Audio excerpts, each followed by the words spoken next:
we're going to talk about esteem, all right? Especially low esteem. That's what we're going to concentrate on. So what is esteem? What do we understand under this term? So try to imagine that you value yourself, and you relate to yourself in a very special way. You might not be aware of it at the moment, but as a matter of fact, all of us has an image about ourselves, and that is your self-esteem. So it is based on beliefs about ourselves and opinions about ourselves, which can sometimes feel either difficult to change and sometimes upsetting to accept. You might feel extremely positive about yourself, but you might also feel very negative about yourself and self-critical. Either of the ways on that spectrum, that is your self-esteem. Now, what is low self-esteem? Well, it takes place when you undervalue yourself.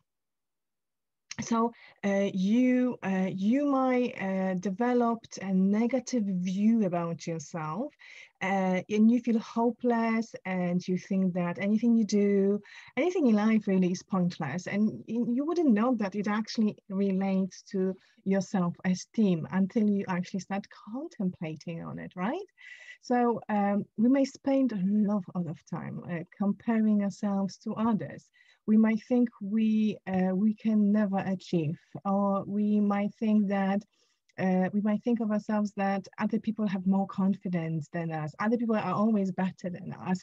So if you find yourself hearing those things which stopping you from living your fullest potential and fulfilling your dreams, then perhaps it's time to consider your self-esteem. Right, there is multiple signs of low self-esteem. Some of them is that moment when you are scared to take up on a challenge, so you find yourself avoiding it. Yeah, you like to be in the shadow of others. You might get overwhelmed with responsibilities in your life as well, and you're avoiding them. So what is avoidance? You stay quiet. You sometimes conveniently forget to do things, right? You might also find yourself thinking that it's better, or you don't even do it consciously. It just happens to you through years. You might find it comfortable to be dependent on others. So this codependency is another sign of low self-esteem. You rely on others to make decisions for you. Something inside of you tells you that they know better, that they are more qualified, if you like, in making life decisions for you. You feel so unqualified about your life skills that you isolate yourself. And as you can see, it's very slippery slope from depression. You constantly struggle if you have low esteem, you constantly struggle with negative thoughts about yourself. So you're putting yourself down, you're comparing yourself to other people that you know, and you might not know. The primary example would be comparing yourself to magazines, to social media stars, and that makes you feel hopeless and worthless. You might evaluate yourself and your behavior, and somehow, somewhere, you always find a ways to put yourself down. You blame yourself. You even can hate yourself. So these are the signs of low self-esteem. Now, what is very important on your way of recovery from low self-esteem into strong sense of self is to realize when it's coming from. So now is that moment when I'm going to encourage you to give yourself a credit, because perhaps your life experiences put you in this situation. Perhaps you don't really know yourself. Perhaps somebody told you, gave you an image of yourself. Your primary example would be your first environment, your primary carers, right? Maybe you've been living in a quite toxic childhood environment. Perhaps something traumatic happened to you in your childhood, or maybe some family or relationship issues making you feel that way. Some people say that your personality can also lead you into thinking that you are worse or less than others. So what comes to my head is people who are very agreeable. That's one spectrum of personality. From type medicine, that will be people who are maybe melancholic or phlegmatic, right? So you might struggle with those negative messages that you sort of borrowed from environment, but also which are very typical to your personality. You might had very bad experience of bullying or being abused, or maybe you constantly struggled for a certain period of your life, or maybe even now you don't realize you are living in minority and you suffer prejudice, discrimination, stigma of any type, maybe racism. Life-changing situations are difficult as well. So if you lose your job or you don't get a job, it's very difficult not to doubt yourself, isn't it? And that also falls into how strong your self-esteem is, how quickly you can get yourself out of this hole. If you're experiencing constant stress, there's like a period of something happening every single time. That is also a huge contributor to your low self-esteem, because you might feel strong about yourself, but if you're experiencing the time and again situation of challenge every single time, you internally you will feel weaker as well. Now, as you can imagine, self-esteem doesn't necessarily exist. Low self-esteem doesn't exist without any further influences or without any other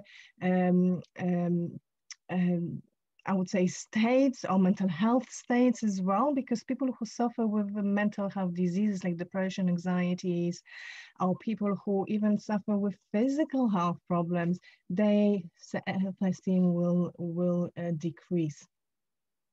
Now, what else to do other than just realizing where it's coming from, other than just contemplation? Being mindful about your journey, about your environment, giving yourself credit. What else works? What else works for your self-esteem? Well, the number one trick with your self-esteem is to remember that prefix self. It is yours. It is your responsibility to raise your esteem. It's not going to happen overnight, but also there is no magic pill. Nobody will come and do it for you. So thoughts, they can be exercised just like your muscles. You can exercise your thoughts about yourself. You can replace your negative thoughts about yourself with something which is more, I would say, not even positive, but rational. If you've been born in a family which was constantly ridiculing you, putting you down, you were scapegoated, then it's time to sit down with yourself or with trained therapist and make a decision whether it is the ultimate reality or is it their reality. Is it yours to keep or is it yours to give away, let go? So that constant undermining yourself might be just your habit, and there are many other habits, healthy habits you can embrace, right? So maybe it is a time for you to look closely at your environment. We cannot really get rid of our family, but our friends, our social cycle, including social media, they can be altered if they're putting you down. If you are being easy target, then really you don't need that environment for your growth. It is not a nourishing environment, and I hope you realize that. And now for some of you there, Your self-esteem equates to being perfect. Take this word perfect away. There's no such a word as perfect. It doesn't exist in this reality. Give yourself credit. Learn to appreciate yourself for the gifts that you have. If this is difficult for you to explore at the moment, maybe, send a text message to your friends and ask them, hey, what do you like about me? What do you appreciate me about? Can you just make me aware of it? And I promise you, 5 to 10 friends, just text message, random message like this, then they will come back to you with the list of your gifts, of your talents, and of your strengths. And make a note of them, put them around the house, and start believing in your light rather than concentrating on your darkness. So concentrating on negativity, including emotions, can bring you down and doesn't nourish your self-esteem. But what you can do is to maybe create an environment where you feel relaxed, when you feel in peace. Maybe it's going to the park on a regular basis, maybe it's taking a bath. You're not creating a silence, creating a peace, whether it's your prayers, whether it's your relaxing music, whether it's candles. Make sure you pamper yourselves so you, by out the influence, you create that inner appreciation. So try not to concentrate too much on your mistakes as well. Many of us as human beings, we tend to critique ourselves, sometimes even more than we would critique ourselves more than we would critique others.